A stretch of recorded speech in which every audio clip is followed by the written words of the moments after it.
Vamos a ver ahora el sistema de actuación.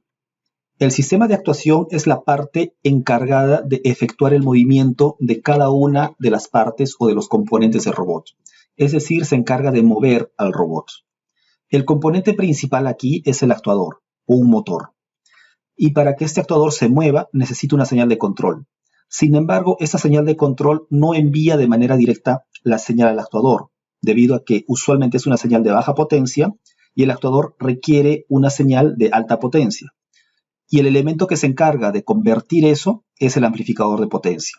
Lo que hace este amplificador es toma la potencia, la energía que le da una fuente de poder, la modula según la señal de control y esa señal modulada que viene de la fuente de poder la envía al actuador. Luego el actuador genera movimiento en la articulación a través de la transmisión. Todo este bloque que se observa es a lo que se conoce como un sistema de actuación. En cuanto al tipo de señales, la señal de control es eléctrica. La señal que sale de la fuente de poder y que ingresa al actuador puede ser una señal eléctrica, puede ser hidráulica o puede ser neumática, según la naturaleza que tenga este actuador. Y la señal, por llamarlo de alguna manera, que sale del actuador y que ingresa a la transmisión y que sale de la transmisión es mecánica, porque aquí se requiere movimiento mecánico y se realiza movimiento mecánico. Adicionalmente, en cada una de estas fases existe una disipación de potencia, lo cual significa que no toda la potencia que entrega la fuente de poder al final es convertida en movimiento mecánico en la articulación. Este es el esquema general de un sistema de actuación. Entonces vamos a comenzar a ver la fuente de poder. La fuente de poder es el elemento que abastece de energía al actuador, es decir, al motor, a través del amplificador. Y en este diagrama se muestra eso, que la fuente de poder envía la señal al amplificador de potencia. Para el caso de actuadores hidráulicos o neumáticos, esta fuente puede ser un compresor hidráulico que brinda aceite, como se muestra en esta figura, o un compresor neumático, que lo que brinda es aire, como se muestra en la figura de la derecha. Internamente, estos compresores utilizan bombas eléctricas para poder enviar el fluido a través de las tuberías y poder realizar la posterior actuación. Para el caso de un motor eléctrico, se puede dividir en dos partes. Por ejemplo, para los robots manipuladores, que son robots más grandes y tienen más requerimiento de potencia, se puede utilizar motores AC. Los motores AC típicamente se conectan directamente a la fuente de corriente, es decir, una fuente monofásica o trifásica. Puede ser de manera directa o podría ser a través de un transformador que reduzca esto al voltaje que requiera este motor de corriente alterna. Si se utilizan motores de DC, de corriente directa, se suele utilizar transformadores. Luego el transformador baja el voltaje de repente de 220 a 12 voltios o 24 voltios. Existe un rectificador, que es usualmente un puente de diodos, y filtros, que se encargan de convertir esa señal de corriente alterna a una señal de corriente directa. Porque estos motores de DC en robots manipuladores típicamente se conectan a un tomacorrientes. Por eso se necesita esta etapa de conversión de AC a DC. Para el caso de robots móviles ya no se puede utilizar esa fuente, porque los robots móviles por definición necesitan desplazarse en su entorno. Entonces utilizan típicamente baterías. Por ejemplo, hay baterías de níquel metalhidruro, acá se muestra una figura de esto, que son un poco más antiguas y en algún momento pueden llegar a descargarse de manera rápida. Hay baterías LiPo, que es polímero de iones de litio, la figura se muestra en la parte derecha. Estas baterías son más ligeras que las anteriores, las de níquel metalhidruro, y tienen una alta densidad de energía. Eso significa que brindan bastante energía para el tamaño que tienen, es decir, son pequeñas. También existe una relación voltaje-potencia consistente durante la descarga. No tienen una descarga muy pronunciada. Otra característica es que el voltaje se incrementa en pasos de 3.7 voltios. Es decir, existen baterías de 3.7, luego serán de 7.4, luego serán de 11.1 y así sucesivamente. Se va aumentando, se va sumando 3.7 y 3.7 reiteradamente. Esto se debe a la forma en la que están construidas esas baterías, a sus celdas de carga. Existen también otras baterías, por ejemplo, baterías de níquel-cadmio, baterías alcalinas, entre otras. Ahora, los amplificadores de potencia. El amplificador de potencia lo que hace, como ya mencioné, era tomar la energía que le da la fuente de potencia, que usualmente tiene alta potencia, utilizar la señal de control, que típicamente es de baja potencia, y utilizando ambas, enviar una señal al actuador. Básicamente lo que hace es envía la señal de la fuente de poder modulada por la señal del control. Entonces amplifica la potencia de la señal de control usando la fuente de poder. Por eso se denomina amplificador. Y va a alimentar directamente al actuador, a este actuador, adaptando la potencia de la fuente de poder. ¿Según quién? Según la señal de control. Entonces se dice también que modula la potencia de la fuente de poder usando la señal de control.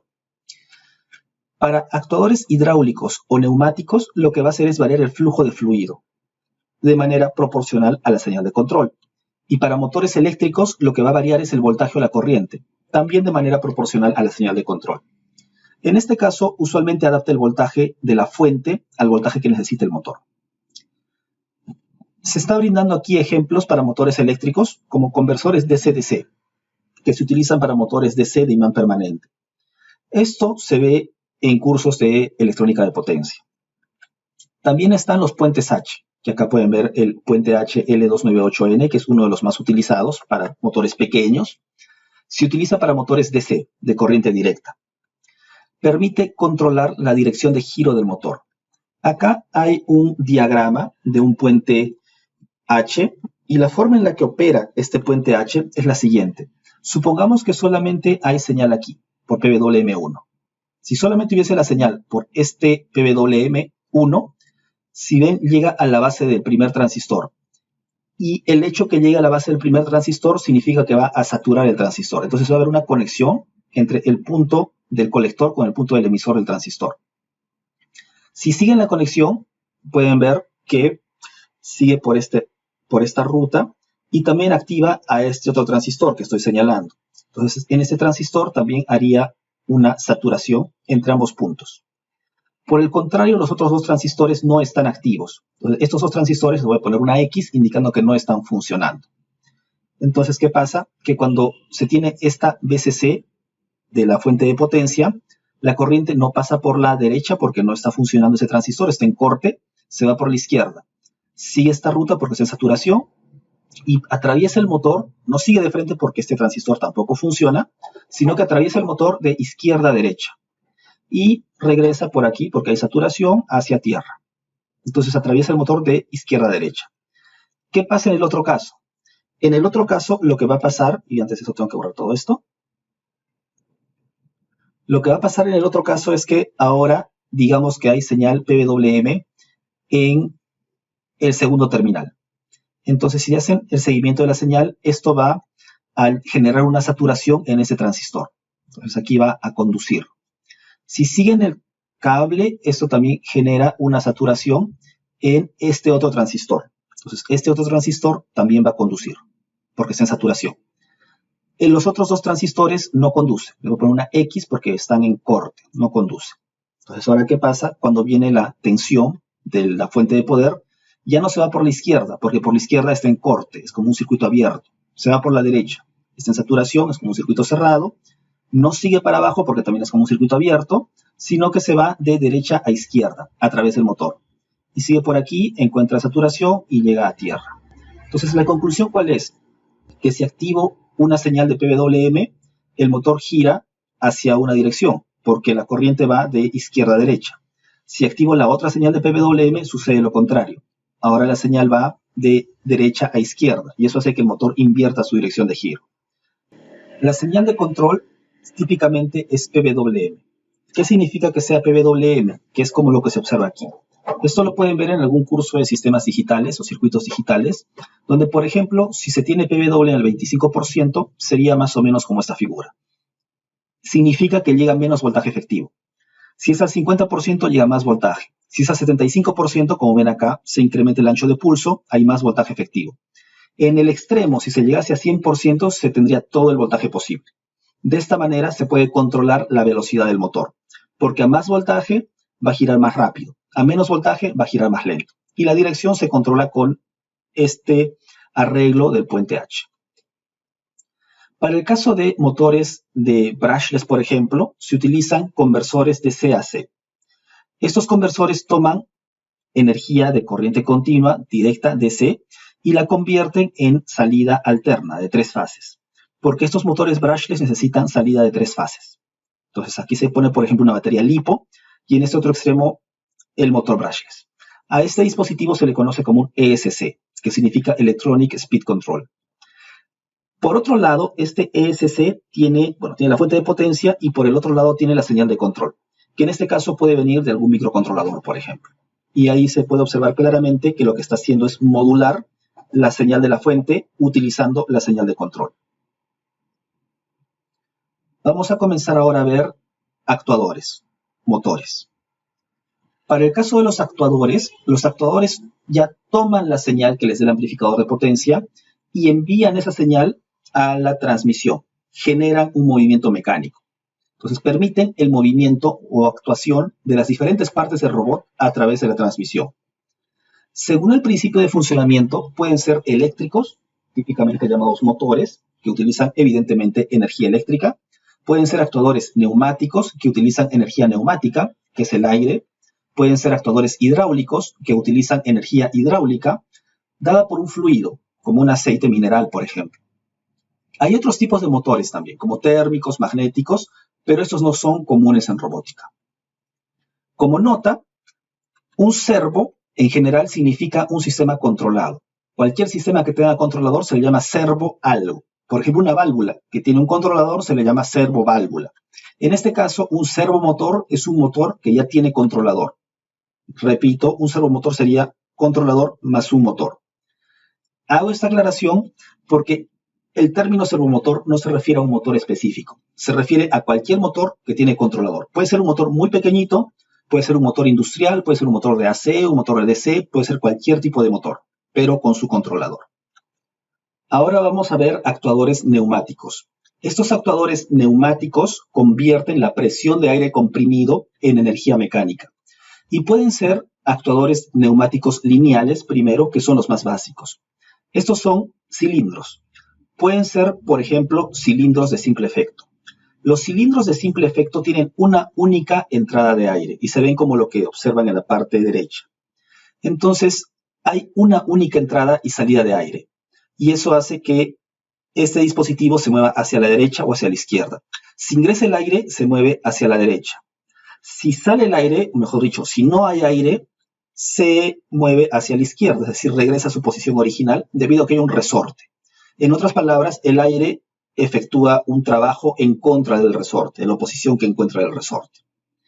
Por otro lado, los cilindros de doble efecto tienen 2 entradas de aire. Una entrada de aire hace que salga el émbolo y la otra entrada hace que regrese. De esa manera no necesitan un resorte. El siguiente tipo es un actuador neumático de giro. Por ejemplo, un motor de paletas, como se ilustra en ese diagrama. En este caso, ingresa el aire por la izquierda y al ingresar el aire fuerza a que esta paleta gire. Y, va a girar y al final el aire sale por la derecha. Por eso se le denomina un motor de paletas. También puede ser de doble sentido. En el caso de doble sentido, si ingresa el aire por una dirección, en este sentido por la parte superior, el motor gira en sentido horario. Y si el aire ingresa por la parte inferior, el motor gira en sentido antihorario.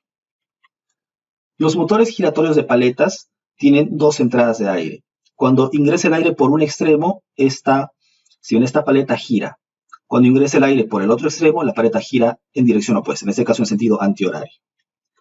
Y también hay motores piñón-cremallera. En el caso de motores piñón-cremallera, se tiene entrada y salida de aire por 2 extremos.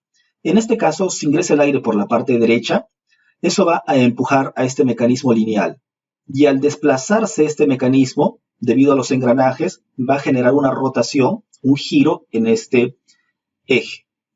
Entonces va a generarse un movimiento rotacional. Las características de los actuadores neumáticos es su dificultad de posicionamiento preciso. ¿Por qué?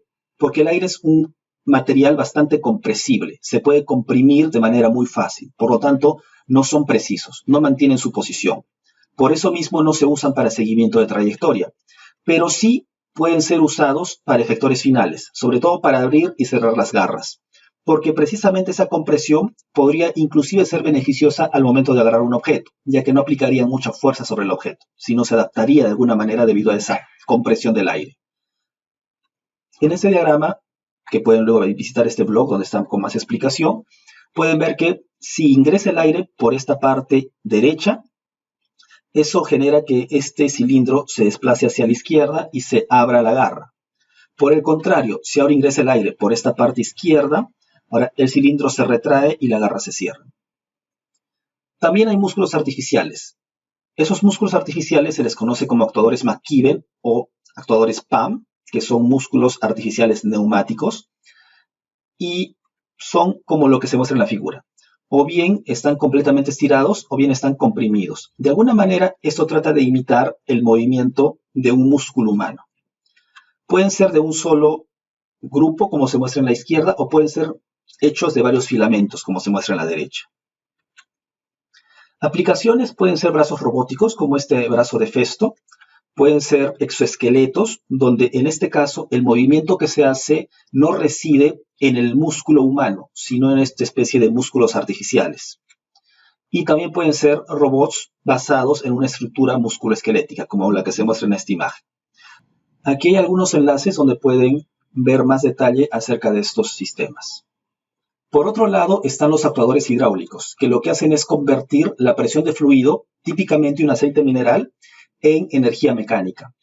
El funcionamiento es muy similar a los motores neumáticos. Sin embargo, las ventajas son la precisión, debido a que el aceite es un fluido muy poco compresible. Entonces, se puede mantener la posición de manera muy precisa. También brindan elevada fuerza y torque y brindan estabilidad frente a cargas estáticas.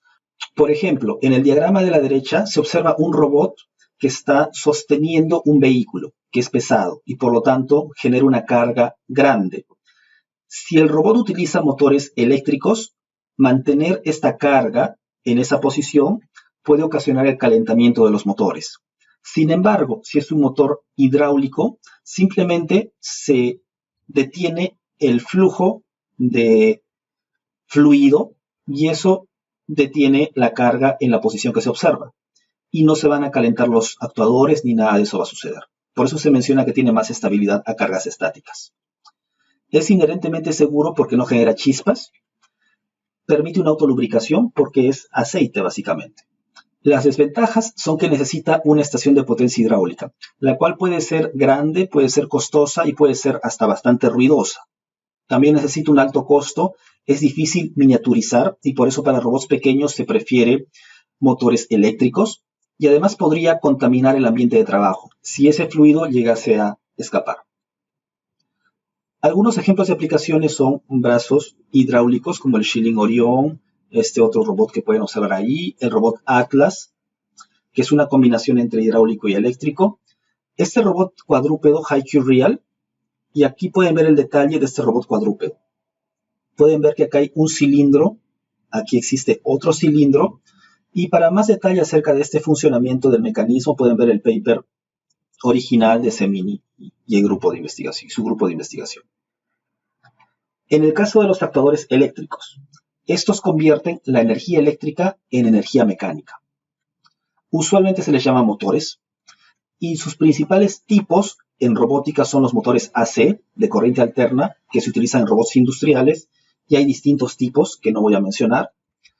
Hay motores DC de imán permanente que utilizan tradicionalmente encoders para poder saber dónde se encuentra el eje del motor. Y hay motores DC brushless, que como ven tienen 3 cables, son motores que funcionan con corriente alterna y típicamente se utilizan para robots aéreos en quadcopters o para robots submarinos en propulsores. Para el caso de robots más pequeños se puede utilizar motores paso a paso, que se les llama también steppers a veces. O los llamados servomotores, como esos motorcitos chiquitos, pero como mencioné, un servomotor no solamente hace referencia a estos motores, en general es un término que se refiere a motores controlados. Sin embargo, es bastante común a estos motores, debido a que tienen su propio control, pequeño, pero lo tienen, llamarles servomotores. Y acá hay otro servomotor mucho más preciso que es un Dynamic Cell. Estos son los actuadores más usados en robótica, los eléctricos. Las ventajas es que existe una abundancia de fuentes de alimentación. Existen muchas baterías, existen tomas de corriente en todo lugar, tienen bajo costo, hay mucha variedad de productos, porque son los más utilizados, convierten de manera eficiente la potencia en trabajo mecánico y no contaminan los ambientes de trabajo. La desventaja es que se puede sobrecalentar en condiciones estáticas, como mencionaba al momento de mantener una carga grande, como el vehículo de la figura anterior.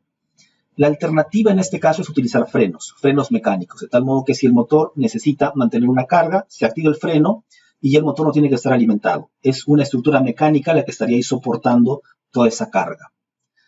Pero puede necesitar protección especial en ambientes inflamables, porque pueden generar chispas.